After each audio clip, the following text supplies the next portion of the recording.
నమస్తే నేను విజయ Chandrika even breakfast news కి స్వాగతం. పెనం బాగా వేడెక్కిందనుకోండి, చెయ్యి తగిలితే ఎక్కడ తగిలినా కూడా వాతలే వాతలు. అదే ఆ పెనం మీద నుంచి కాస్త మనం పొయ్యిలో పడ్డాం అనుకోండి, కాలి బూడిదవ్వడమే తర్వాయి. నిజంగా ఇప్పుడు ఆంధ్రప్రదేశ్లో వైసీపీ సోషల్ మీడియాకి సంబంధించిన సైకోల పరిస్థితి, ఆ అసభ్యకర పోస్టింగ్లు, నీచ పోస్టింగ్లు పెట్టిన వాళ్ళందరి పరిస్థితి నిజంగా పెనం మెంచి పొయ్యిలో పడ్డట్టే ఉంది. ఎందుకంటే దిక్కు తోచకుండా చెట్టుకొకరు పుట్టుకొకరు, మేం చేయలేదంటే మేం చేయలేదు, క్షమాపణలని ఒకళ్ళు, దండం పెట్టి ఒకళ్ళు, పేరు పేరున తప్పైపోయిందని ఒకళ్ళు, ఇంటికి పోలీసులు నోటీస్ ఇవ్వడానికి వెళ్తే ఇళ్ళు తాళాలు, వాళ్ళు చెప్తే చేశాం మాకేం తెలియదు మహాప్రభో అని ఒకరు.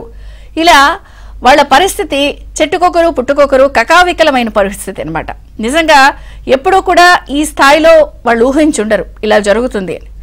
ఎందుకంటే అసభ్యకరంగా ఏ స్థాయిలో పోస్టులు పెట్టారంటే తన మన లేదు, తల్లి చెల్లి లేదు, కనీసం వాడికి సంబంధించిన మనం ఇలా పెట్టచ్చా లేదా అనే ఆలోచన, ఇంగిత జ్ఞానం కూడా లేకుండా ఆ స్థాయిలో పోస్టింగ్లు పెట్టారు.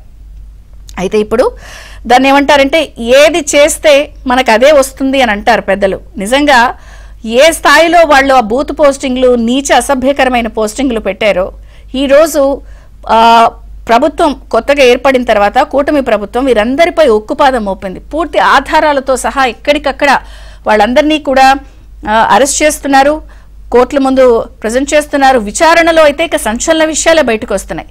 వర్రా రవీంద్రారెడ్డికి సంబంధించిన అంశంలో అయితే నేర అంగీకారంతో పాటు అతను చెప్పిన సంచలన విషయాలందరూ కూడా యావత్ ఆంధ్రప్రదేశ్ ఉలిక్కిపడేలాగా అయిపోయింది. ఆఖరికి పరిస్థితి ఎలా ఉందంటే అతనిచ్చినటువంటి నేర అంగీకార వాంగ్మూలంతో వైఎస్ వివేక కూతురు వైఎస్ సునీత గారైతే ఏకంగా ఈరోజు కడప వెళ్లి కడప ఎంపీ అవినాష్ రెడ్డిపై పోలీస్ కేసు పెట్టేందుకు కూడా ఆవిడ రెడీ అవుతున్నారు. గతంలో షర్మిల గారు, ప్రెసెంట్ ఏపీసీసీ అధ్యక్షురాలుగా ఉన్నటువంటి షర్మిల గారు కూడా కేసెస్ పెట్టారు. అవన్నీ కూడా పోలీసులు బయటకు తిరగదోడుతున్నారు. ఇదొక అంశం. అయితే తాజాగా జగన్ బంధువైన ఒక నేతను కూడా హైదరాబాద్, కృష్ణా జిల్లా నుంచి ప్రత్యేక పోలీసుల బృందం, ఈ తతంగం వెనకాల ఉన్నటువంటి జగన్ బంధువు గారు, ఆయనని పట్టుకోవడానికి కృష్ణా జిల్లా నుంచి హైదరాబాద్ ఒక ప్రత్యేక బృందం వచ్చింది. అసలు ఇది ఎంత ఆర్గనైజ్డ్ గా జరిగింది, ఏ స్థాయిలో జరిగింది, వాళ్ళకి డిజిటల్ కార్పొరేషన్ నుంచి ఏ స్థాయిలో చెల్లింపులు చేశారు, ఒక్కొక్క అంశం బయట పడుతుంటే అందరూ నివ్వెరపోతున్నారు, ఆశ్చర్యపోతున్నారు, ఉలిక్కి పడుతున్నారు. ఇదే కాకుండా ఏపీ వ్యాప్తంగా ఎక్కడికక్కడ పూర్తి ఆధారాలతో సహా ప్రజలు స్వచ్ఛందంగా బయటకు వచ్చి లేదా బాధితులు బయటకు వచ్చి పోలీసులు కేసులు ఫైల్ చేస్తున్నారు. ఇది కాకుండా కొత్త అంశం, జనరల్గా మనం అంటూ ఉంటాం కదా, ఒక స్కీమ్ ఉందంటే దాని వెనకాల ఒక్కోసారి స్కామ్ కూడా ఉంటుంది అని. నిజంగా మరి వైసీపీ గత ప్రభుత్వం ఈ అంశాలన్నింటినీ కూడా ఎంతో ఆర్గనైజర్గా చేశారు. అది కూడా ఈ సోషల్ మీడియా సైకోల్ని అడ్డం పెట్టుకుని కూడా పథకాలను కూడా వాళ్ళ ఆంఫట్ అని తినేసే పరిస్థితికి వచ్చింది. కొత్త అంశం ఆంధ్రజ్యోతి అండ్ ఏబిఎన్ ఆంధ్రజ్యోతి పరిశీలనలో వెలుగు చూసినటువంటి అంశం ఏమిటంటే వైసీపీ సర్కార్లో దాదాపుగా వాళ్ళన్నింటినీ కూడా బటన్ నొక్కాం ఇదే మాట. మరి బటన్ నొక్కిన దాంట్లో కూడా స్కీములన్నింటిలో కూడా ఎంత స్థాయిలో స్కాములు చేశారంటే కళ్ళు చెదిరే స్కామ్ ఇప్పుడు బయటపడింది. ఈ కార్యకర్తలకు కూడా పథకాల సొమ్మును పంచిపెట్టేశారు వాళ్ళు. ప్రధానంగా కూడా అర్హుల్లో ప్రభుత్వ శాఖల నుంచి ఒక జాబితా తయారు చేసి కొందరి పేర్లు అందులోంచి ఎత్తేసి ఎవరైతే ఈ సోషల్ మీడియాలో నీచంగా, అసభ్యకరంగా లేదు వాళ్ళు లక్ష్యంగా టార్గెట్ గా పెట్టుకున్నటువంటి అప్పుడు ప్రతిపక్ష నేతగా ఉన్నటువంటి చంద్రబాబు గారు కానీ, పవన్ కళ్యాణ్ గారు కానీ, వాళ్ళ కుటుంబ సభ్యులు, వీళ్ళ కుటుంబ సభ్యులు, మహిళలు, కాస్త నోరెత్తి మాట్లాడుతున్న వాళ్ళు, మీడియాలో ఉన్నటువంటి జర్నలిస్టులు, వీళ్ళందరిపై కూడా మరి పోస్టింగ్లు పెట్టిన వాళ్ళందరినీ కూడా ఈ అర్హుల జాబితాలో కొంతమందిని తొలగించేసి వీళ్ళని అందులో చేర్చారనమాట. చేర్చేసి బ్యాంకర్లకు వెళ్లే జాబితాను కూడా గోల్మాల్ చేసేసి అమ్మ ఒడిలోనే ప్రధానంగా అత్యధికంగా ఈ స్కామ్ జరిగినట్టుగా ఇప్పుడు వెల్లడైంది. తాజా విచారణలో పోలీసులు ఈ అంశాన్ని కూడా గుర్తించారు. అదే అంటారు కదా, గురి పెడితే ఎరపడింది అన్నట్టు. నిజంగా వీళ్ళందరినీ గురిపెట్టి దీని వెనుకున్న సూత్రధారులు ఎవరు, పాత్రధారులు ఎవరు, అసలు ఎవరు చెప్తే చేశారు, దీని వెనుకున్న ఆర్గనైజ్డ్ క్రైమ్ ఏంటి అని చెప్పి గురి పెడితే నిజంగా ఎరపడింది అన్నట్టు ఈ స్థాయిలో సోషల్ మీడియాకి సంబంధించిన ఈ సైకోలందరికీ కూడా పథకాలన్నింటినీ కూడా ప్రభుత్వ సొమ్ముని, ప్రజాధనాన్ని కూడా ఖర్చు పెట్టేశారు. ఖాతాలపై డిజిటల్ ఫోరెన్సిక్ ఆడిట్ జరుగుతోంది. ఇప్పటికే 25,000కు పైగా ఈ సైకోలందరినీ కూడా గుర్తించి వీళ్ళకి పనిచేసినట్టుగా కూడా ఈ జాబితాలో తేడాను గుర్తించారు. సో సిఐడి లేదా విజిలెన్స్ విచారణకు కూడా సిఫారసు చేసే అవకాశం ఉంది.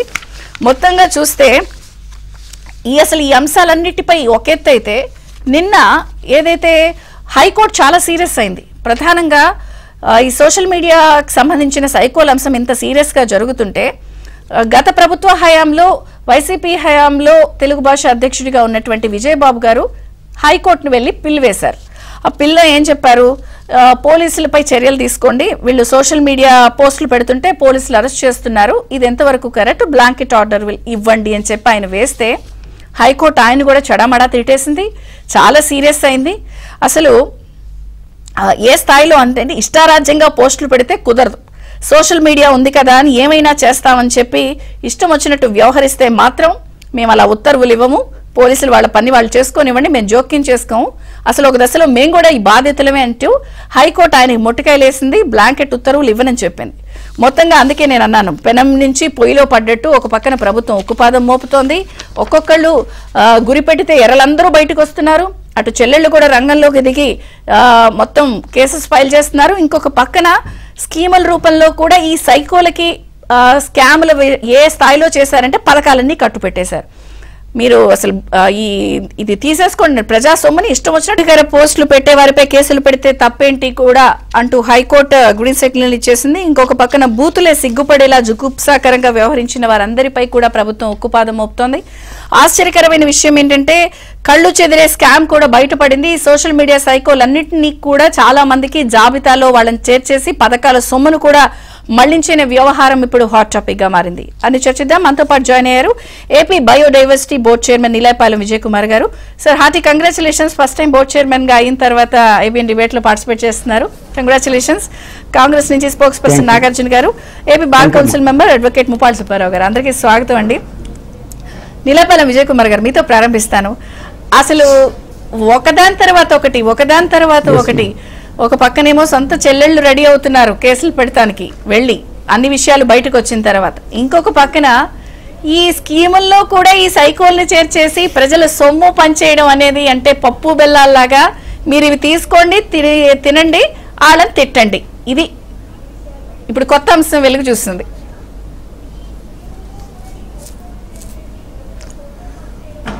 అంటే జగన్మోహన్ రెడ్డి గారికి అవగతమైన సత్యం ఏంటి అంటే, కర్మ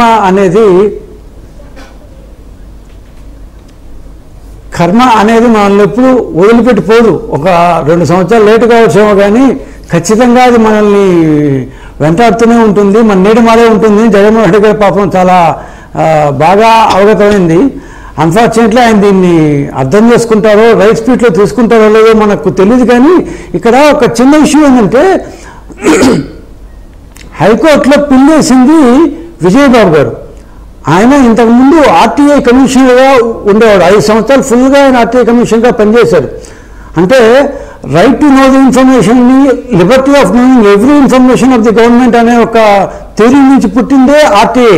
అట్లాంటి దానిలో 5 సంవత్సరాల పాటు కమిషనర్గా పనిచేసిన వ్యక్తి, పూర్వాశ్రమంలో జర్నలిస్టుగా ఉన్న వ్యక్తి, ఇలాంటి యాంటీ సోషల్ ఎలిమెంట్స్కి బాసటగా వాళ్ళ తరఫున పిల్లేయడం అనేది వెరీ విచారకరం. ఎందుకంటే గట్టిగా మనం మాట్లాడలేదు, ఎందుకంటే వాళ్ళ మరి మన బూతులు మాట్లాడడం రాదు. ఎందుకంటే మనం కోపం వచ్చినప్పుడు అన్నీ మా కోపం ఉంది, కోపం వస్తే మేము కూడా ఆయన తిడుతున్నట్టే ఇప్పుడు లెక్క, బాగా తిడుతున్నట్టు లెక్క. కానీ తిడుతున్నట్టుంటే ఇప్పుడు ఏమంటారు లా వర్డ్స్ నియమాన్ని కానీ నేను ఇక్కడ మాట్లాడితే అది that's not the forum, that's not the way a society has to behave. Jaganmohan Reddy garu ఆయన దగ్గర ఉండే సలహాదారులు ఏమనుకున్నారో ఎలా అనుకున్నారో, వాళ్ళు పెట్టేటప్పుడు వాళ్ళ ఇంట్లో వాళ్ళు ఇవన్నీ చదవరా, చూసారా లేదా, కనీసం భారతిరెడ్డి గారు చదవరా? ఒక వైఫ్ ఏమి రాస్తున్నా, ఇప్పుడు మన ఇంట్లో ఏదో బై మిస్టేక్ ఏదో ఒకటి తప్పుడు మాట మా దగ్గర ఇంట్లో నా పేరు తిడుతుంది, ఏది మాటలో వేయని. సో అలాంటప్పుడు రాష్ట్రం అంతా రోజు వినిపిస్తుంటే ఇంటూరి కిరణ్ కావచ్చు, వర్రా రవీంద్ర రెడ్డి కావచ్చు, అవుతు శ్రీధర్ రెడ్డి కావచ్చు, ఎన్ని పేర్లు వచ్చినాయి నా దగ్గర, ఇట్లాంటి పేర్లు చాలా ఉన్నాయి. వాళ్ళ ఇంట్లో వాళ్ళ వైఫ్స్, వాళ్ళ పిల్లలు, వాళ్ళ అమ్మ నాన్న అంటే నాకు ఒక్కసారి బాధ వస్తుంది. మనం ఈ 400 హ్యాండిల్స్ లో వాళ్ళకి భార్యలు లేరా, వాళ్ళ ఇంట్లో ఆడపిల్లలు అమ్మాయిలు లేరా, అమ్మా నాన్నలు లేరా, అక్క తమ్ముళ్ళు లేరా, వాళ్ళ చెల్లెలు లేరా, బంధువులు లేరా, వాళ్ళందరికీ సిగ్గు అనిపించదా ఇట్లా బూతుల్లో వస్తుంటే? ఇప్పుడే జస్ట్ మా స్ట్రాటజీ కాల్లో వరరామయ్య చెప్తున్నారు, నేను ప్రెస్ కాన్ఫరెన్స్లో షర్మిల మీద విజయమ్మ మీద ఈ వరరామయ్య రాసిన దాన్ని తీసుకొచ్చుకున్నాను, చూస్తే ఒక 2-3 అక్షరాలు చదివేసిన తర్వాత ఏమి బూతులు వస్తున్నాయని ఆపేశాను.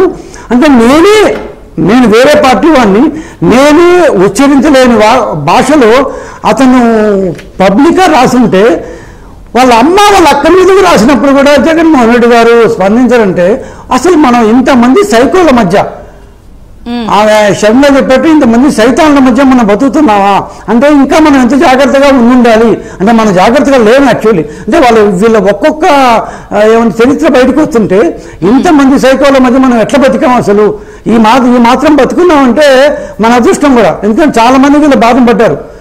అది వీళ్ళందరికీ డిజిటల్ కార్పొరేషన్ నుంచి చెల్లింపులు చేశారు, శాలరీలు ఇచ్చి మేపి బాబు తిట్టండి ఎంకరేజ్ చేశారు. పథకాల సొమ్ము కూడా ఇచ్చేయడం ఏంటండి?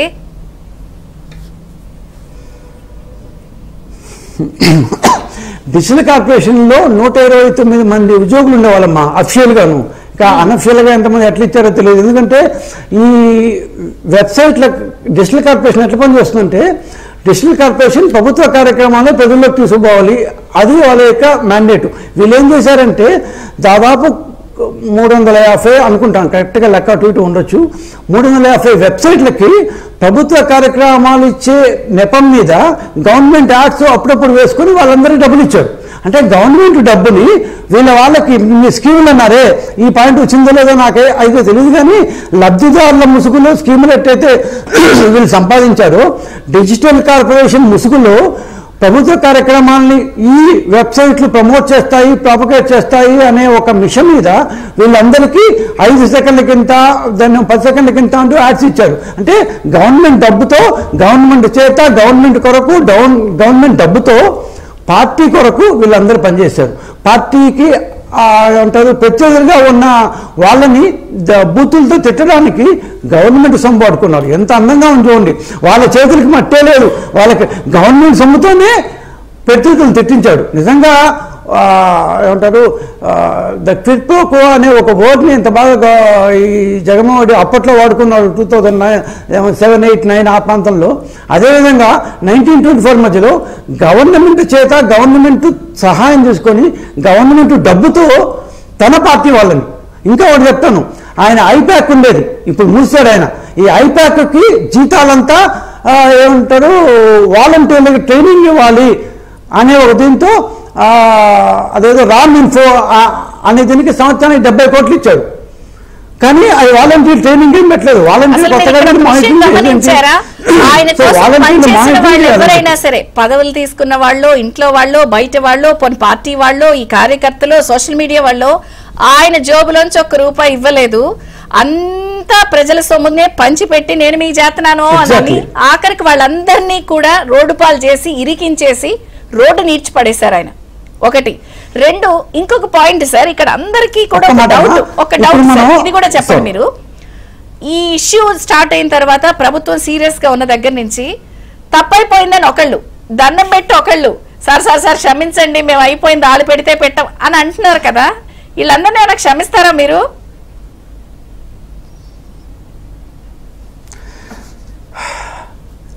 ఫస్ట్ మీరు నాకెవరో నిన్న మొన్న వీడియో పంపించారు, అమ్మాయి ఎక్కడో చెన్నైలో ఉంటుందంట, సినిమాల్లో అమ్మాయికి ఏదో అన్యాయం జరుగుండొచ్చేమో కూడా, నాకైతే దాని గురించి ఐడియా లేదు.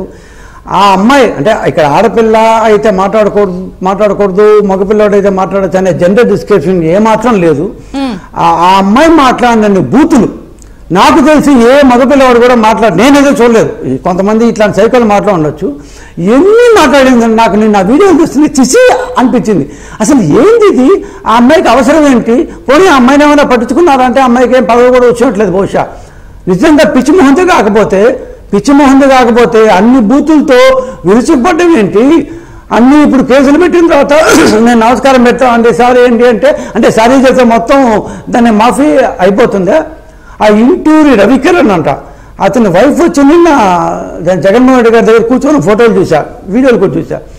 ఏమ్మా ఇంతకుముందు ఈ ఇంటూరి రవికిరణ్ లోకేష్ మొట్టమొదటిసారి కౌన్సిల్కి పోతుంటే నాన్న నేను పెద్దల సభలోకి పోతున్నాను అంటూ వేశాడు. అప్పుడే అతన్ని అరెస్ట్ చేశాను కూడా.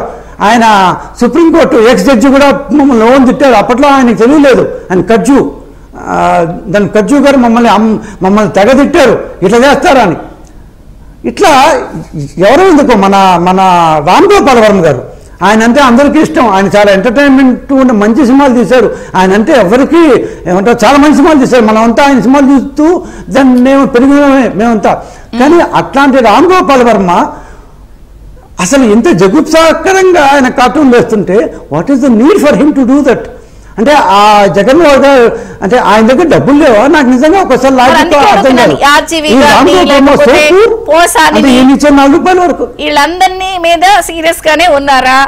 ఇప్పుడు క్షమాభిక్ష కోరుతూ తప్పైపోయింది గారు లేదు, ఖచ్చితంగా లేదు, ఖచ్చితంగా లేనే లేదు. ఎందుకంటే పోసానికి ఇష్టం లేదు. ఒక మాట చెప్పేసి పోతాను.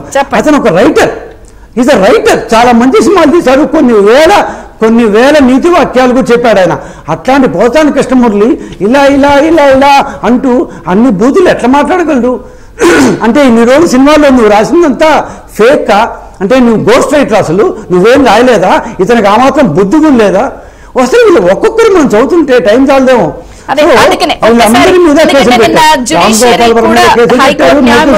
బాధితులే కేసుల్లో జోక్యం చేసుకోలేమని చెప్పిన నేపథ్యంలో Muppalla Subbarao, AP bar council member advocate Muppalla Subbarao గారు నమస్తే అండి. బ్రేక్ఫాస్ట్ న్యూస్ కి స్వాగతం. నిన్న అసభ్యకర పోస్టులు పెట్టే వారిపై కేసులు పెడితే తప్పేంటి అని హైకోర్టు చేసిన వ్యాఖ్యలతో ఇక జ్యుడిషియరీ కూడా మేము జోక్యం చేసుకోము అని చెప్పేసినట్టేనా? ఇక జ్యుడిషియరీ కూడా తలుపులు మూసేసిందా ఈ వ్యవహారంలో? ఒకటి మేడం గారు, వాళ్ళు ఏమంటున్నారంటే భావ వ్యక్తీకరణ స్వేచ్ఛ, ప్రభుత్వాన్ని తప్పులు చేస్తే ప్రశ్నించే హక్కు రాజ్యాంగపరంగా ఉంది అంటున్నారు. వాస్తవమే. కానీ సోషల్ మీడియా ద్వారా పౌర హక్కుల్ని, మానవ హక్కుల్ని, ప్రజలను అవమానపరుస్తూ వాళ్ళ పుట్టుకనే ప్రశ్నించే పరిస్థితుల్లో వెళ్ళమని చెప్పలా. చట్ట వ్యతిరేక చర్యలకు పాల్పడి సోషల్ మీడియాలో ప్రచారం చేయమని చెప్పలా. భావ వ్యక్తీకరణ స్వేచ్ఛ కాదు, అదంతే. అందుకే న్యాయమూర్తి దగ్గర కూడా చాలా స్పష్టంగా చెప్పారు, వాళ్ళ విధులు వాళ్ళు నిర్వహిస్తా ఉన్నారు. సోషల్ మీడియా ద్వారా అసభ్యకరమైన పోస్టులు పెట్టడం ఏ చట్టం అంగీకరిస్తా ఉంది? ఏమైనా కానీ చట్టపై వ్యతిరేకమైన అంశాలు కనుక ఏమైనా వస్తే మీరు ఆ బాధితులు న్యాయస్థానానికి వెళ్ళాలి. మీరెవరు వచ్చారు, మీకేంటి సంబంధం? మేము అరెస్టులు చేయవద్దని, కేసులు పెట్టవద్దని చెప్పేసని మేము బ్లాంకెట్ ఆర్డర్ ఇవ్వడానికి మేము సిద్ధంగా లేము. గతంలో మేము కూడా బాధితులమే. సోషల్ మీడియా మా న్యాయమూర్తుల మీద అనేకమైన అసభ్యకరమైన పోస్టింగ్లు పెట్టినా ఆ రోజు ఏమిటండి, రిజిస్ట్రార్ గారు వెళ్ళిపోయి సిఐడికి ఫిర్యాదు ఇస్తే చెత్తపుట్లో పడేశారు. చివరికి హైకోర్టు రిజిస్ట్రార్ గారే హైకోర్టులో పిటిషన్ వేసుకొని, అయ్యా ఈ సిఐడి మాకు సహకరించలేదు, ఈ ప్రభుత్వం సహకరించలేదు, సిబిఐ విచారణ జరపమని చెప్పుకోవాల్సిన పరిస్థితి. ఇవన్నీ న్యాయ వ్యవస్థకి తెలుసు. కానీ ఇక్కడ ఒకటి మనం ఆలోచించాలండి, ఈ సోషల్ మీడియా కార్యకర్తలకు ఈ సైకో స్కీమ్ కి పథకాలలో సొమ్ముని ఏ విధంగా డైవర్ట్ చేశారనేది ఈ రోజున కొత్త విషయం వెలుగు చూసింది. అవును, ఇది చాలా పెద్ద వ్యవహారం. డెఫినెట్ గా ఇది తీవ్రమైన అంశంగానే. ఎందుకంటే వాళ్ళు పెట్టిన సోషల్ మీడియా కనుక ఒకసారి మనం చూస్తే మేడం గారు, బూతులే సిగ్గుపడేలా ఉన్నాయి. ఆ బూత్ పదాలే అబ్బా ఇంత అసహ్యంగా ఉంటుందా అని సిగ్గుపడేలాగా ఈ రోజు మొత్తం కాపీ తెచ్చి ఇందాక వారు నిలయపాలెం గారు అన్నట్టు చూడటానికి కూడా మరి సిగ్గుగా ఉంది ఇవి. ఇక్కడ అంతేకాదండి, ఈ రోజున రామ్ గోపాల్ వర్మ లేకపోతే ఇతర పోసానియా లేకపోతే శ్రీరెడ్డి లేకపోతే వర్ర రవీందర్ రెడ్డి లేకపోతే సజ్జల భార్గవ రెడ్డి, వీళ్ళందరూ వర్ర రవీందర్ రెడ్డి ఒక మాట చెప్పాడండి, మనం అర్థం చేసుకోవాల్సింది. ఏం చెప్పాడో తెలుసండి, ఐటీ ప్యాక్ వాళ్ళు సంబంధించిన వాళ్ళు మాకు సమాచారం మెటీరియల్ ఫార్వర్డ్ చేస్తారు, దాని ప్రకారం మేము దాన్ని క్రియేట్ చేసుకొని పంపించేవాళ్ళం అన్నారు. అంటే ఇప్పుడు చాలా స్పష్టంగా ఐటీ ప్యాక్ వాళ్ళు కూడా ఈ కేసుల్లో ముద్దాయిలుగా పెట్టవలసిన పరిస్థితి కనబడతా ఉంది. అంతేకాకుండా శర్మారెడ్డి గారు చాలా స్పష్టంగా చెప్పారు, అసలు అనకొండలు ఉన్నాయి ఇక్కడ, ఆ అనకొండలను పట్టుకోండి అని చెప్పేసని. అసలు ఈ సోషల్ మీడియాకి అసభ్యకరమైన పోస్టులు పెట్టడానికి, చట్ట వ్యతిరేక చర్యలకు పాల్పడడానికి ఫైనాన్షియల్ అసిస్టెన్స్ ఇచ్చిన వాళ్ళు, ప్రోత్సహించిన వాళ్ళు, ఆ అనకొండలను కూడా దీంట్లోకి తీసుకురాకుండా ఈ సమస్యకు పరిష్కారం రాదు. ఈ రోజున వాళ్ళు చెప్తూ ఉన్నారు, పోలీసుల మీద కేసులు వేస్తాం రండి అంటున్నారు. అంతేకాకుండా జగన్మోహన్ రెడ్డి లాంటి వాళ్ళు ఏం చెప్తున్నారు, ఆ తిరుపతి నువ్వు ఎక్కడో నా సుబ్బారాయుడు నువ్వు డిప్యుటేషన్ మీద వచ్చావు, నువ్వు ఎక్కడికి వెళ్ళలేవు, నువ్వు ఒకవేళ మన డిప్యుటేషన్ మీద వెనక్కి వెళ్ళినా నీ అంతు తెలుస్తాను. పోలీస్ అధికారులారా, మేము చెప్పినట్టు వినకపోతే మీరు సప్త సముద్రాలు దాటినా మేము అధికారంలోకి వచ్చిన తర్వాత మిమ్మల్ని లాక్కొస్తామని పోలీసు వ్యవస్థని, విచారణ వ్యవస్థను కూడా బెదిరించే దౌర్భాగ్య పరిస్థితి ప్రతిపక్ష హోదాలో ఉండి ఈ రోజున వ్యవహరిస్తా ఉన్నారంటే అసలు విచ్చలవిడితనానికి అద్దు అదుపు లేకుండా వ్యవహరిస్తున్నారు అనేది ఇక్కడ మనం స్పష్టంగా మనం గుర్తు చేసుకోవాలి మేడం గారు. అలాగనే అసభ్యకర పోస్టులు పెడితే తప్పేమిటి అనే పరిస్థితిలో జగన్మోహన్ రెడ్డి ఉన్నాడు. నేను పెడతాను, అవసరమైతే పెట్టండి అని చెప్పి రెచ్చగొడుతున్నారు. నేను పెడతాను, మీరు పెట్టండి, కార్యకర్తలు పోస్టింగ్లు పెట్టండి అంటాడు. పోస్టింగులు చట్టానికి లోబడి పెడితే ఎవరు చర్యలు తీసుకోరు. చట్ట వ్యతిరేక చర్యలు తీసుకుంటేనే, చట్ట వ్యతిరేకంగా వ్యవహరిస్తేనే వాళ్ళని అరెస్ట్. ఈ రోజున వాళ్ళందరూ ఏం చెప్తున్నారు, అరెస్ట్ అయిన వాళ్ళందరూ ఏం చెప్తా ఉన్నారు, లేదు మేము చిన్నవాళ్ళం, మేము తప్పు చేసాం, మమ్మల్ని వదిలేసేయండి, అసలు వాళ్ళని కొట్టుకొని అంటున్నారు. బోరుగడ్డ అనిల్ ఏం చెప్పాడు, మాకు ఇవన్నీ ఇస్తానన్నాడు, నన్ను ప్రమోట్ చేస్తామన్నారు, అందుకని నేను చేశాను పలానా వాళ్ళు చెప్తే, లేదా ప్రెడ్డో సజ్జల రామకృష్ణారెడ్డి వీళ్ళు చెప్తే చేశామని చెప్తున్నాడు. అలానే ఐపీఎస్ అధికారులు ఏం చెప్పారు, జత్వానీ లాంటి కేసులు నమోదు చేయకుండానే ఫ్లైట్లో వెళ్ళిపోయి బోధన చట్ట వ్యతిరేక కార్యక్రమాన్ని చేయమని ఆదేశించారు, మేము చేశామని చెప్తున్నారు. అంటే మీరు చేసిన పనులు ఏంటి అసలు? ఒక్కసారి మీ ప్రభుత్వ హయాంలో జరిగిన సంఘటనలు ఒక్కసారి మన్నం చేసుకోండి. భావ ప్రకటన స్వేచ్ఛ అంటే ఆ రోజు రంగనాయకమ్మ గారికి లేదా భావ ప్రకటన స్వేచ్ఛ? మాలాంటి జర్నలిస్టులకు లేవా భావ ప్రకటన స్వేచ్ఛలు? మామూలు భాష మాట్లాడుతూనే అరెస్టులు చేశారు కదా. రంగనాయకం గారు పాపం తయారు చేసిన పాపం ఎవరో పాలిమర్స్ మీద ఏదో వాళ్ళకి సహకారం అందించలేదని చెప్పి ఎవరో పెడితే ఆ పోస్ట్ ని ఫార్వర్డ్ చేసింది పాపం. అది పని అసభ్యకరమైన పోస్టు కాదు అది. కాబట్టి పాలిమర్ బాధితులకి సహాయం అందలేదు అని చెప్పి చెప్తేనే నువ్వు లోపలేసావే. ఈ రోజు నువ్వు అసభ్యకరంగా నీ చెల్లిని, నీ తల్లిని, అలానే మహిళల్ని, అలానే చంద్రబాబు నాయుడు, పవన్ కళ్యాణ్ లేకపోతే నారా లోకేష్ యొక్క అవమానపడే విధంగా, వాళ్ళ కుటుంబ మహిళలను అవమానపడే విధంగా మేము బెడ్రూమ్ లోకి వెళ్తాము అని చెప్పేసి పరిస్థితులు ప్రకటనలు వస్తూ ఉంటాయి. ఇప్పటికీ నువ్వు ఆ ప్రకటన తప్పని ఖండించావా? చంద్రబాబు నాయుడు గారు ఖండించారు. ఎస్, ఏ మహిళ మీద అయినా తప్పుడు ప్రకటనిస్తే అది చట్ట ప్రకారంగా చర్యలు తీసుకుంటాము, తన మన తేడా లేదన్నాడు. కానీ జగన్మోహన్ రెడ్డి ఇప్పటికన్నారా? ఎస్, బోరుగడ్డ అనిల్, శ్రీరెడ్డి, ఆ పంచి ప్రభాకర్ గారు. ఒక్క విషయం చెప్పండి సుబ్బారావు గారు, ఇప్పుడు ఈ శ్రీరెడ్డి గాని లేకపోతే ఆ మధ్య కల్లం హరికృష్ణారెడ్డి అనే ఒక వ్యక్తి, వాళ్ళందరూ అలా చేశారు, మనం ఇలా అయిపోయాం. ఇప్పుడు వీళ్ళు బయటికి వచ్చి, ఇప్పుడు వర రవీంద్రారెడ్డి కన్ఫెషన్ స్టేట్మెంట్ నేరాంగీకారంలో కూడా మేము ఎవరో చెప్తే చేశారు, మా హ్యాండిల్స్ లాగిన్స్ కూడా మా దగ్గర లేవు, ఇదంతా అవినాష్ రెడ్డి కార్యాలయం నుంచి వస్తే వాళ్ళు పోస్ట్ చేసుకున్నారు, ఇలా చెప్తున్నప్పుడు వీళ్ళు ఇలా దండాలు పెట్టేసేసి మేము చేయలేదని చెప్తే కోర్టు నుంచి, కోర్టు శిక్షల నుంచి రేపు పోలీసులు అరెస్ట్ చేస్తే తప్పించుకోగలరా? అసలు సమస్య లేదండి. నేరం చేసిన వాళ్ళు చట్ట ప్రకారంగా శిక్షించబడతారు. అలానే వాళ్ళ ప్రోత్సహించిన వాళ్ళు వీళ్ళకి ఏ శిక్ష అయితే పడుతుందో అదే శిక్ష పడుతుంది. పాపం సజ్జల భార్గవరెడ్డి గారు హైకోర్టుకి వెళ్ళారు కదా, వ్యవస్థీకృత నేరాలు కాదు నేను చేసింది, అది చెల్లుబాటు కాదు, కాబట్టి దాని నుంచి నాకు మినహాయింపు అంటే ఏం సెక్షన్ పెట్టారో ఆలోచించండి అని చెప్పేసి వాయిదా ఇచ్చారు కదా, ఇటువంటి రెమెడీ ఇవ్వకుండా. డెఫినెట్ గా ఇవి వ్యవస్థీకృత నేరాలే. వాళ్ళు ఏమంటున్నారు, జగన్మోహన్ రెడ్డి 41A ఇవ్వాలి అంటున్నాడు. అర్నేష్ కుమార్ జడ్జిమెంట్ లో 3వ పాయింట్ చదవానండి.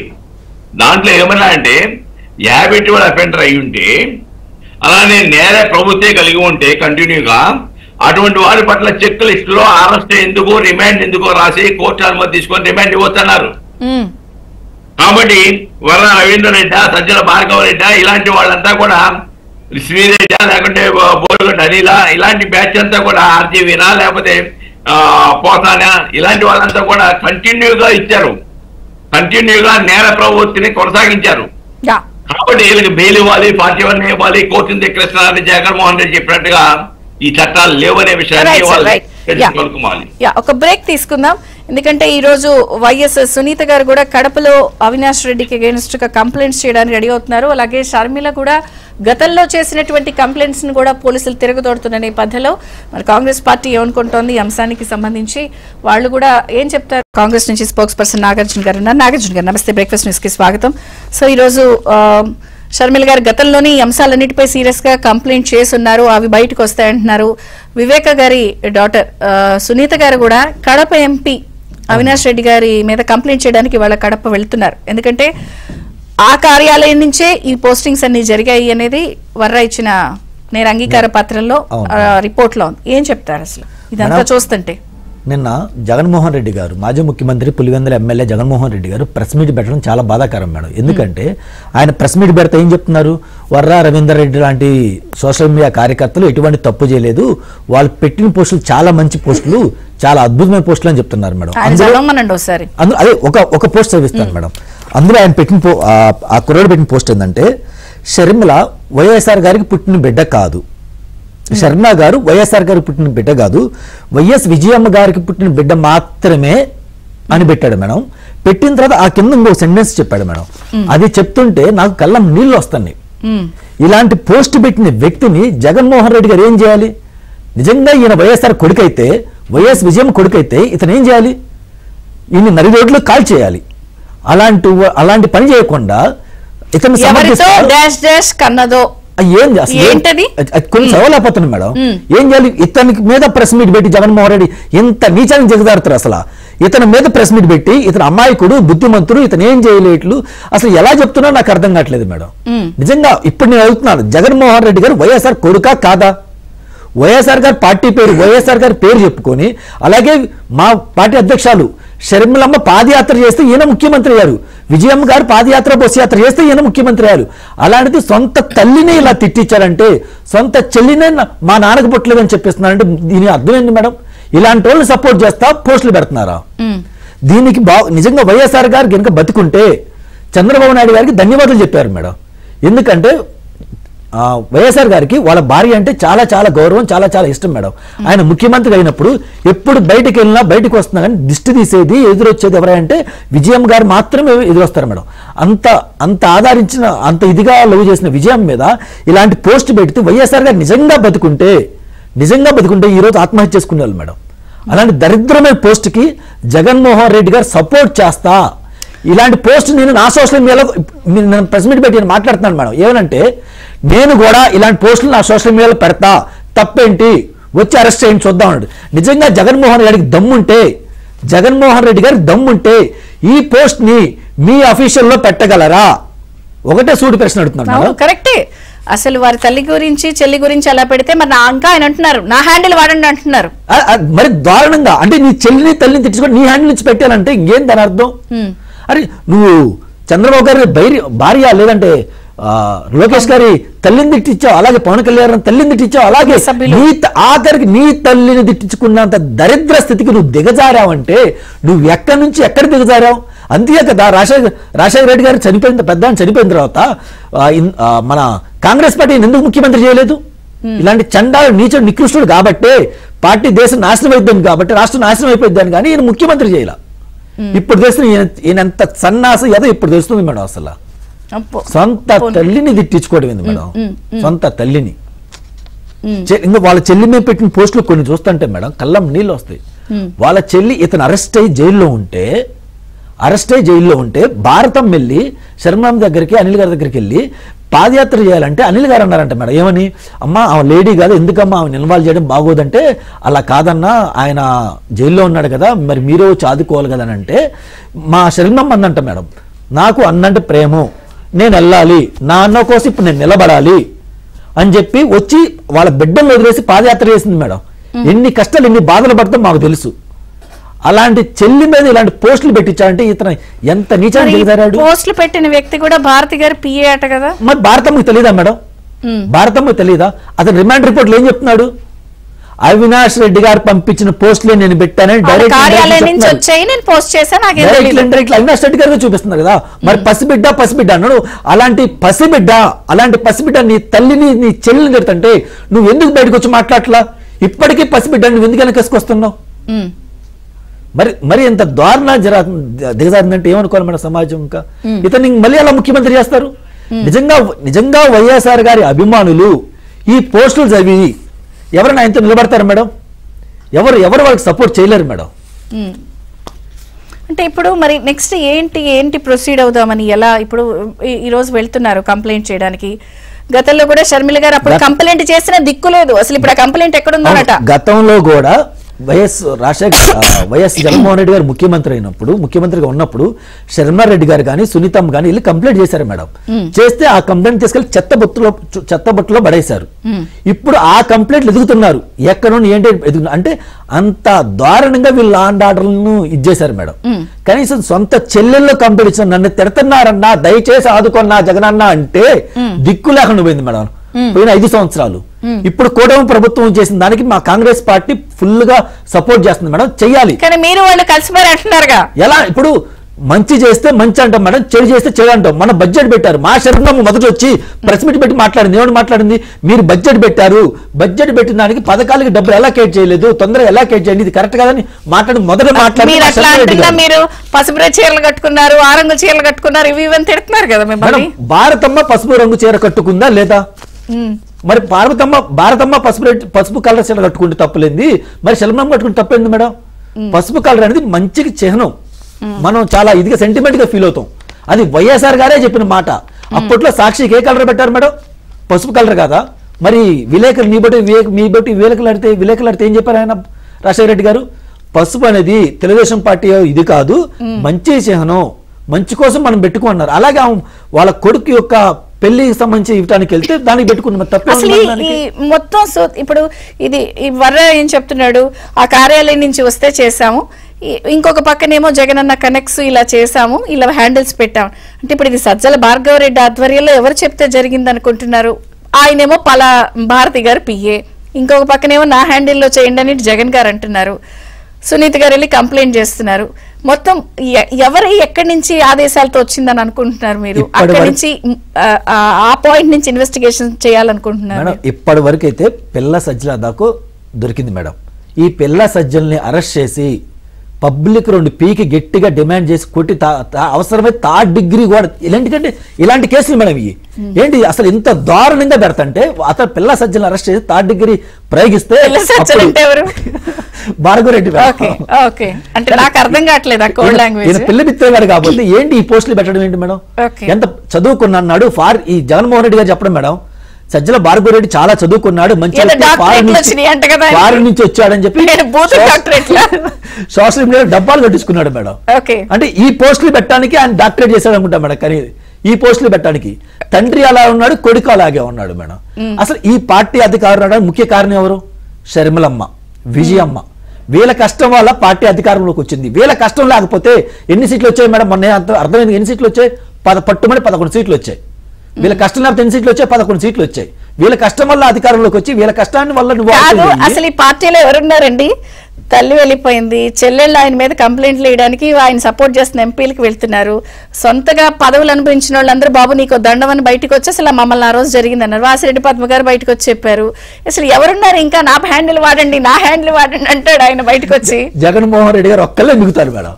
ఆ జగన్మోహన్ రెడ్డి గారు, ఈ పిల్ల సజ్జల పెద్ద వీళ్ళందరూ జైల్లో ఎలా ఉంటారు, కానీ మిగిలేదు ఎవరంటే ఓన్లీ జగన్మోహన్ రెడ్డి గారు ఒక్కళ్ళే మిగులుతారు మేడం. ఇంకా నీలేపల్లి విజయ్ కుమార్ గారు, ఇక్కడ ఇంకొక పాయింట్, ఇందాక నేను ఈ సైకోలకు కూడా స్కీములు ఇచ్చారన్నాను కదా, ఆ విషయం ఏమిటంటే అమ్మఒడి ఇచ్చేశారు. ఇది కాకుండా వ్యవసాయం చేయకపోయినా రైతు భరోసా, మగ్గం ఉందా లేదా అని చూడకుండా నేతన్న హస్తం, ఒక్క అమ్మఒడి 40 లక్షలకు పైగా ఖాతాల్లో 1 లక్ష వరకు జమ చేశారంట.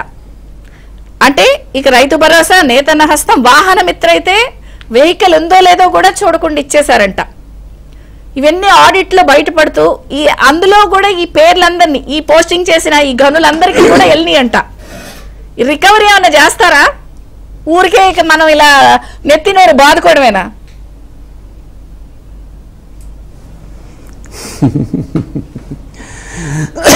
ఇక్కడ 3 రకాలమ్మా. ఒకరు నేరాలు యాక్చువల్గా చేసిన వాళ్ళు, ఆవర రవీంద్ర రెడ్డి, ఇంటూ రవికరుణ్, తుసేదర్ రెడ్డి, ఎక్సెట్రా ఎక్సెట్రా ఎక్సెట్రా. వీళ్ళందరికీ ఒక బాస్ ఉంటాడు. ఇప్పుడు ఆయన కోడ్ లాంగ్వేజ్లో చెప్పినట్టు సజ్జల రామకృష్ణారెడ్డి గారి అబ్బాయి ఎంత సజ్జల రామకృష్ణారావు అబ్బాయి అదే, హైకోర్టు కూడా వాళ్ళేదో యాంటిసిపేటరీ ముద్దుగా బెయిల్ ఇవ్వలేదు. పిల్లసాయి సో రేపు ఆయన కూడా లోపలికి పోతున్నాడు. అదే వాళ్ళు పిలుచుకున్నారు. అదే నేను అనట్లేదు. సజ్జల రామకృష్ణారెడ్డి గారి అబ్బాయి భార్గవరెడ్డి. సో ఈ అబ్బాయి కూడా హైకోర్టుకు పోయాడు. అతను కూడా యాంటిసిపేటరీ బెయిల్ ఇవ్వలేదు, సారీ అని చెప్పింది. సో వీళ్ళిద్దరినీ యాక్చువల్లీ ఇప్పుడు చేసిన వాళ్ళు వాళ్ళ హెడ్గా ఉన్న అబ్బాయి, వీళ్ళు కాకుండా వీళ్ళ పైనుంచి యాక్చువల్లీ ఎవరు చేయించారు? ఇప్పుడు ఇందాక నేను ఫస్ట్లో అన్నట్టు గవర్నమెంట్ డబ్బుని ఎలా లూట్ చేశారు? సో మన యొక్క సొంత దీనికి ఉద్యోగం ఇవ్వాలి, ఇంకోటి ఇవ్వాలి, అంతేగాని ఈ టైప్లో గవర్నమెంట్ డబ్బులు గవర్నమెంట్ యొక్క ధనాన్ని దుర్వినియోగపరచడం అనేది సెక్షన్లో మన సార్ చెప్తారేమో నెక్స్ట్, అది దాన్ని ఏమంటారు 420 కావచ్చు, 120B కావచ్చు. అంటే గవర్నమెంట్లో కుట్ర చేశారు వీళ్ళందరూ. కుట్ర పరంగా కుట్ర చేసి గవర్నమెంట్ డబ్బుల్ని, గవర్నమెంట్ స్కీముల్ని, ప్రజా ఆస్తుల్ని, ప్రజల డబ్బుల్ని వీళ్ళకి కావాల్సిన వాళ్ళకి, అర్హత లేని వాళ్ళకి, ఏమాత్రం సంబంధం లేని వాళ్ళకి దారి మళ్లించుకున్నారు. సో ఖచ్చితంగా అంటే రికవరీ అంటే వాళ్ళ దగ్గర డబ్బులు ఉన్నాయో లేవో నాకే తెలియదు, కానీ శిక్షణ మాత్రం వీళ్ళకి అందరికీ పడాలి. ఆ యొక్క క్రమంలోనే అసలు అర్హులను తీసి పారేశారంట జాబితాలో. వాహన మిత్ర, రైతు భరోసా, అమ్మఒడి, నేతన హస్తం. మరి మీకోటి చెప్పిన, జగన్మోహన్ రెడ్డి గారు వచ్చిన 5 నెలల్లో, అంటే 2019 జూన్ వచ్చిన తర్వాత నిన్న మీరేం పెట్టారు స్కీములు అంటున్నారు కదా, ఆయన 5 నెలల్లో చేసింది 2. ఇప్పుడు నాకు మీరు చెప్తుంటే అర్థమవుతుంది. ఒకటి పెన్షన్ 200 రూపాయలు పెంచాడు, దాన్ని ఎంతమందికి ఇచ్చారో మాకు తెలియదు. రెండోది ఆటో డ్రైవర్లకు వాహన మిత్ర అంటూ ఇచ్చారు. అంటే ఈ డబ్బు రాగానే 5 నెలల్లో ఆయన పెట్టింది 2 స్కీములు ఫస్ట్ 5 monthsలో. వాహన మిత్ర అంత అర్జెంటుగా వాహన మిత్ర ఎందుకు పెట్టాడా ఏందో అనుకున్నాం. ఇప్పుడు ఇవంతా చూస్తుంటే అర్థమవుతుంది. ఫస్ట్ మన వాళ్ళకందరికీ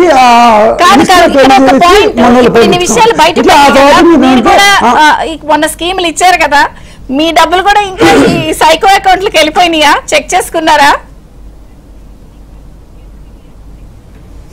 కొన్ని నాకు అదే అనిపిస్తుంది. ఎందుకంటే సూపర్ 6 లో ఆ స్కీమ్, ఎందుకంటే అంటే ఇంకా సూపర్ 6 లో 3 స్కీమ్లు ఇచ్చినట్టు స్టార్ట్ చేయలేదు అన్నమాట. సో అన్న క్యాంటీన్ లో భోజనం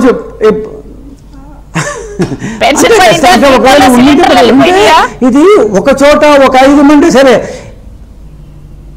ఖచ్చితంగా పోయింటే చూడండి, అది వేసింది ఖచ్చితంగా పోయింటా. ఎందుకంటే రాష్ట్రం అంతా ఈ మాఫియా ఎంత విశృంఖలంగా వ్యాపించిందంటే, దీన్ని ఒక్కొక్క దాన్ని లాగుతుంటే దీని యొక్క మూలాలు నేరుగా జగన్మోహన్ రెడ్డి దగ్గరికే పోతున్నాయి. అందుకే మీరు చెప్పినట్టు 3 phases చేసిన వాళ్ళందరినీ, శ్రీరెడ్డి కావచ్చు, రామ్ గోపాల్ బొమ్మ కావచ్చు, ఇందాక మనం చెప్పుకున్న పేర్లన్నీ కావచ్చు, వీళ్ళందరూ యాక్చువల్గా చేశారు. యాక్చువల్గా సోషల్ మీడియాలో తిట్టారు, బూతులు తిట్టారు. వీళ్ళందరూ చేత చేయించింది సజ్జల రామకృష్ణారెడ్డి గారి అబ్బాయి భార్గవరెడ్డి. వీళ్ళందరినీ మధ్యలో వీళ్ళందరికీ డబ్బులు పంపించిందెవరు? డబ్బుల్ని రీడింగ్ చేసిందెవరు? సార్ విజయసాయి రెడ్డి గారు మర్చిపోతున్నారు మీరు. సో అఫ్ కోర్స్ ఆయన అసలు క్లిక్కర్ డాన్ అండి. ఆయన ఇంకో సపరేట్ చూసుకోవాలి. ఆయన సపరేట్ చాప్టర్ ఉంటుంది. ఆయన 5-6 చాప్టర్లు ఉంటాయి. ఆయన చాప్టర్ చాలదు. చాప్టర్ అది ఆదాయం డిస్టిల్. సో ఖచ్చితంగా ఇప్పుడు సో సిబిఐ అనుకోండమ్మా, సి అనేది అందరూ చేశారు, వాళ్ళందరూ ఒక్కొక్క మీద కేసులు పెట్టారు. పోసాని కస్టమర్ల మీద రాష్ట్రంలో నాకు తెలిసి నేను రాత్రి మా స్ట్రాటజీ కాల్ చూసిన ప్రకారం కనీసం 90 కేసులు ఇప్పటిదాకా అన్ని దాఖలయ్యాయంట. సో 90 కేసులు ఏ కేసులో ఒక కేసున్నా ఆయన అరెస్ట్ అయ్యే తీరడం ఖాయం. సో చేసిన వాళ్ళందరినీ ఒక్కొక్కరిని అరెస్ట్ చేస్తున్నాం. చేయించిన వాడు ఆల్రెడీ కోర్టుకు వెళ్ళాడు. సో మెయిన్ వాళ్ళు ఎవరు? ఇందాక మీరు అన్నారే మెయిన్ వాళ్ళు ఎవరు? అది విజయసాయి రెడ్డి, సజ్జల రామకృష్ణారెడ్డితో పాటు వీటన్నిటిని సంతకం పెట్టింది ఎవరు? ఈ డబ్బులు రూటింగ్ చేయించడానికి వచ్చింది ఎవరు? జగన్మోహన్ రెడ్డి గారు. ఆయన కూడా దీనికి బాధ్యత కదా. అంతే. వీళ్ళందరూ బాధ్యత.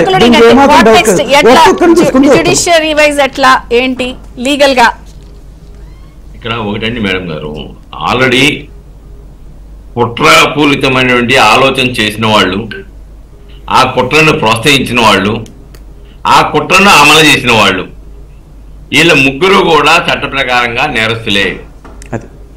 కాబట్టి ఇందాక వీళ్ళు చెప్పినట్టుగా పోసాని గారు పాపం 90 కేసులు పెట్టారు. అంటే ఈయన ఈజ్ ఏ హ్యాబిచువల్ అఫెండర్. కాబట్టి ఇటువంటి వాళ్ళకి బెయిల్ ఇవ్వడానికి న్యాయస్థానాలు కూడా ముందుకు రావు. రెండోది ఇంకోటి ఏంటంటే, కొద్ది రోజులు పోయిన తర్వాత దీంట్లో ఎంతమంది అప్రూవర్ గా మారతారో, నన్ను పలానా జగన్మోహన్ రెడ్డి ఇచ్చాడు, సజ్జల రామకృష్ణ ఇచ్చాడు, అందుకే అంటున్నాను, అలా అన్నో వాళ్ళందరినీ వదిలేస్తారా, లీగల్ గా తప్పించుకుంటారా? ఓరి బాబు మాకు తెలియదు సార్, వాళ్ళు చేస్తే చెప్పాం, మాకేం తెలియదంటే అయిపోయిందా? మా జగన్మోహన్ రెడ్డి గారు ఎప్పుడో చెప్పేద్దుడు, నా మీద ఆర్థిక నేరాలు తప్పైపోయింది, పొరపాటు చేశాను, 20 కేసులు సిబిఐ కేసులు ఎత్తేమని అడుగుతుంది కదా. అలాంటి క్వశ్చనే లేదు. నేరం చేసిన వాళ్ళు తప్పించుకునే అవకాశం లేదు, చట్టం తరపున దాచిపోతుంది. ఏంటంటే ఇక్కడ విజయపాల్ త్రిపురార్ మీద ఎవరైతే ఆయన్ని టార్చర్ చేశారో, విజయపాల్ ఏమంటున్నాడు ఇప్పుడు, ఏది అడిగినా గుర్తులేదు, మర్చిపోయాను, తెలియదు అంటే మతి మరుపు కూడా వచ్చేసే విధంగా అధికారులకి జగన్మోహన్ రెడ్డి చేశాడనేది ఇక్కడ మనకి స్పష్టంగా అర్థమవుతుంది. ఏదేమైనప్పుడు కూడాను ఈ విషయంలో అనకొండలను సైతం బయటికి తీసుకురాకుండా ఈ సోషల్ మీడియా యొక్క వికృత చేష్టలు అరికట్టడం సాధ్యం కాదు. Right sir, right. 10 seconds Congress party stand ఏంటండి ఫైనల్ గా? మనం తప్పు ఎవరు చేసినా తప్పే అండి. ఆడబిడ్డ మీద అలాంటి పోస్టులు పెట్టిన వాళ్ళు ఎవరైనా సరే వాళ్ళని శిక్షించాల్సిందే. దీన్ని అయితే కాంగ్రెస్ పార్టీ ఉపేక్షించేది లేదు. మా పార్టీ స్టాండ్ క్లియర్ మేడం. తప్పు ఎవరు చేసినా అరెస్ట్ చేసి జైల్లో పెట్టాల్సిందే. That's it madam. అది ఎవరు చేసినా పర్లా, ఎవరు అది టీడీపీ చేసినా, కాంగ్రెస్ చేసినా, వైసీపీ చేసినా, ఏ కార్యకర్తలు సరే ఇలాంటి తప్పుడు పోస్టులు పెడితే వాళ్ళని శిక్షించాల్సిందే మేడం. అది